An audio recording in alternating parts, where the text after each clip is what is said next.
महाराज जी, कभी कभी ऐसा लगता है कि भाग जाएं, वृंदावन चले जाएं। गुरुदेव, इस परिस्थिति हाँ। का सामना कैसे करें? हाँ, लगता है ऐसा, क्योंकि बात कह देना सरल है, उसका निर्वाह करना बहुत कठिन है। परिवार की बहुत तरह की आवश्यकताएं होती, बहुत मांगे होती हैं, बहुत तरह की व्यवधान व्यवस्था। अगर उसमें भजन कर ले गए तब तो भगवत प्राप्ति बहुत सहज है। अच्छा, आप वृंदावन भाग के आओगे तो समस्या रहित है क्या? यहाँ यहाँ भी समस्या है। आप सोचो, कहाँ भाग के जाओगे? जहां जाओगे हमें वो स्थान बताओ जहां समस्या ना हो। माया के द्वारा रचित जितने भी सब स्थान हैं, अभी आप चिदानंद वृंदावन को थोड़ी देख पाए हैं। नहीं तो समस्या ही नहीं कोई। अभी आप जो देख रहे हैं ये मायाकृत रूप है। मायाकृत रूप है, ये चिदानंद रूप नहीं है। इसी में है, जैसे यही हमारा दो स्वरूप है कि ये रूप देख रहे हो पांच भौतिक मायाकृत, और जो दिखाई नहीं दे रहा वो चिदानंद रूप यही है, पर उसके लिए नेत्र नहीं। वो जब नेत्र आएंगे तो इस दृश्य का महत्व नहीं रह जाएगा। तो भाग कर कहीं भी जाओ तो माया गुणों से परा हुआ भरा हुआ पूरा संसार है। तो भाई समस्या तो ये बात है कि कहीं भी समस्या रहित नहीं। अगर आप वही समस्या रहित हो गए तो कहीं भी समस्या नहीं है। तो हमें लगता है वहीं डट के लड़ो और विजय प्राप्त करो। जैसे भगवान ने जिसके लिए जो कर्म विधान कर दिया है वो भोगेगा। आप उसका सहयोग करो। आपके पास अर्थ, शरीर, सेवा जो भी जितना है उतने में करो, फिर निरपेक्ष अंदर से होना सीख लो। भगवान जाने हमें जितना बल दिया, जितना सहयोग दिया हम कर दिए। अब आगे भगवान जाने, पर इतनी हिम्मत होनी चाहिए तभी बात बनेगी। नरसिंह मेहता जी के लड़के के ब्याह की बात आई तो उनका देखो, हमारे पास तो कुछ है नहीं गिरधर के सिवा, प्रभु के सिवा, ठाकुर के सिवा। तो उनका इसीलिए हम ब्याह कर रहे हैं कि आपको ठाकुर जी बहुत प्यार करते हैं। आप ठाकुर जी, वो तो स्वयं पिता होकर के नहीं ब्याह कौन ये सब प्रपंच नहीं। वाह भाई, हम तो गरीब हैं, देख रहे हो आप हमारे क्या मंजीरा और ठाकुर जी हो। तुम तो बहुत बड़े घर के हो, तो अपनी बेटी का कहीं बड़े घर, बोले आपसे बड़ा कोई नहीं है, जो ठाकुर जी का जन्म वही हमारे लिए बड़ा है। वो पीछे पड़ करके ब्याह तय कर दिए। उनका हम ब्याह वगैरह में नहीं जाएंगे। हम अपने ठाकुर जी की सेवा नहीं छोड़ सकते। तो ठाकुर जी पे प्रकट होके कहा करेंगे हम सब, केवल तुम साफा बांध के समधी बन करके छाती से छाती में, ये भी नहीं होगा हमसे। सारा का सारा ब्याह ठाकुर जी ने। जब हम भार अपने ऊपर ले लेते हैं ना तो ठाकुर जी निश्चिंत हो जाते हैं। अगर ठाकुर जी के ऊपर भार दे दो तो वो सब देख लेंगे। ज्यादा चिंता भी मत करो, तुम्हारे चिंता करने से कुछ होगा नहीं, चिंतन करने से होगा। राधा नाम के धनी बनो, खूब नाम जप करो। जो प्रभु कर रहे हैं उसे देखते रहो, जो करवा रहे हैं उसे देखते रहो।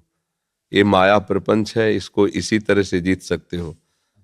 दशरथ जी तड़प के प्राण त्याग रहे। सुबह राज्याभिषेक था राम जी का और 14 वर्ष का वनवास। उनकी कामना ये थोड़ी थी कि राम जी वनवास जाए। राम जैसा पुत्र राजगद्दी पर बैठे और ये जब मैं देखूं तुम कृतकृत्य हो जाऊंगा। प्रसन्न थे। पूरी अयोध्या में धूम मची हुई थी, कल राम राजा बनेंगे।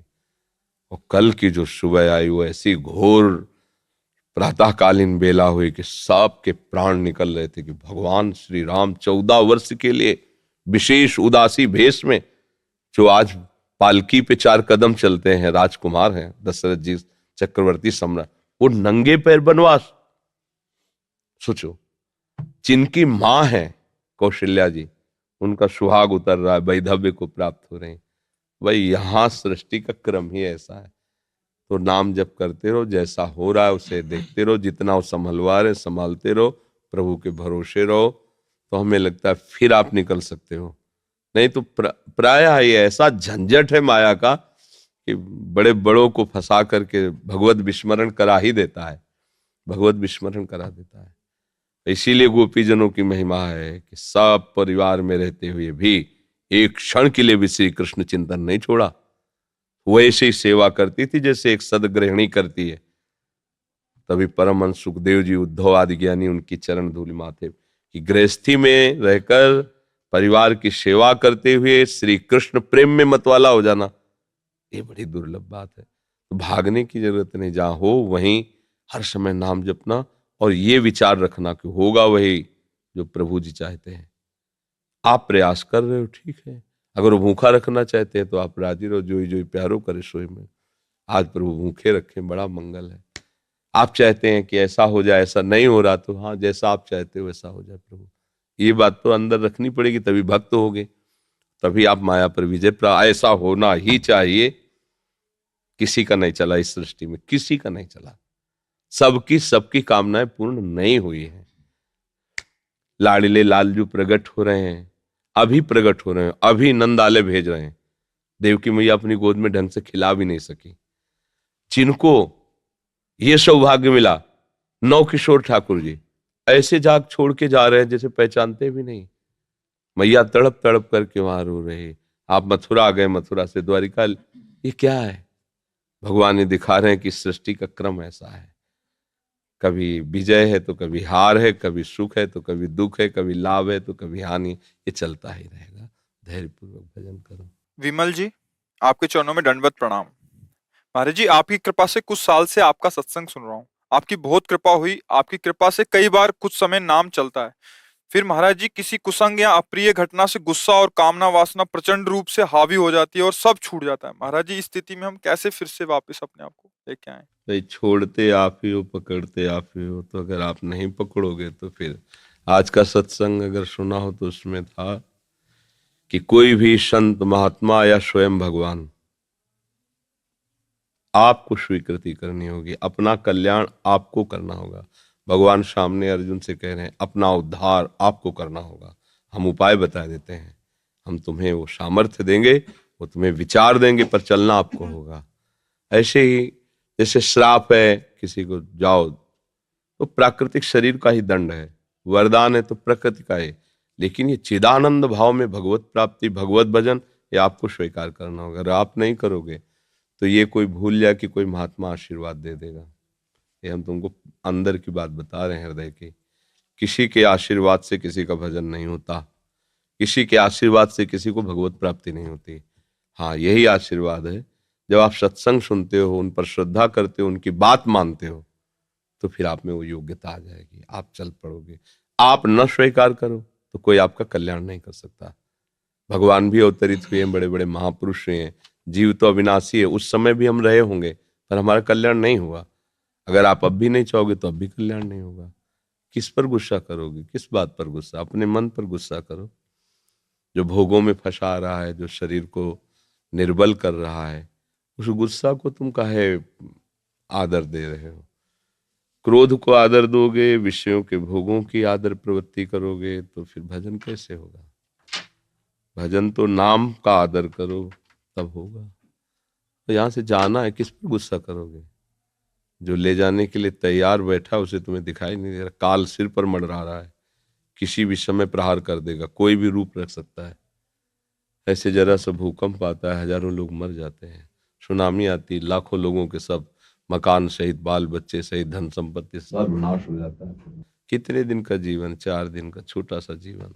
राधा राधा राधा राधा, मरना तो है ही, जब मरेंगे तो हमारे पास धन है, राधा नाम। अब मंगल होगा, जहां भी ले जाया जाएगा हमारा हिसाब किताब पक्का है, इसलिए हमें सम्मान मिलेगा, हमें आनंद मिलेगा, प्यार मिलेगा, दुलार मिलेगा। गुस्सा करके अपना भजन छोड़ करके अपना ही पतन करते हो, किसी और का नहीं। तो आपको पकड़ना होगा भजन। गुस्सा रहे तो भी जो नाम मिला है, राधा राधा राधा राधा राधा, गुस्सा में और चिल्ला के बोलो राधा राधा राधा राधा। क्या करें भाई, गुस्सा में चिल्लाने का बल होता है, और चिल्लाओ, गाली मत बोलो, किसी को डांटो मत, राधा राधा राधा, तो लोग एक एक पागल हो गया, बढ़िया काम बन जाएगा। संसार से पागल ही घोषित हो जाओ, तो भगवान की तरफ तुम मंगल में चल पड़ोगे। अब गाली गुप्ता करके, गुस्सा करके तो फिर भक्त तो नहीं बन सकता। उपद्रव भले कर सकते हो, गुस्सा का लक्षण होता है वो गाली दिलवाता है, दूसरे के प्रति हिंसात्मक वृत्ति पैदा करता है।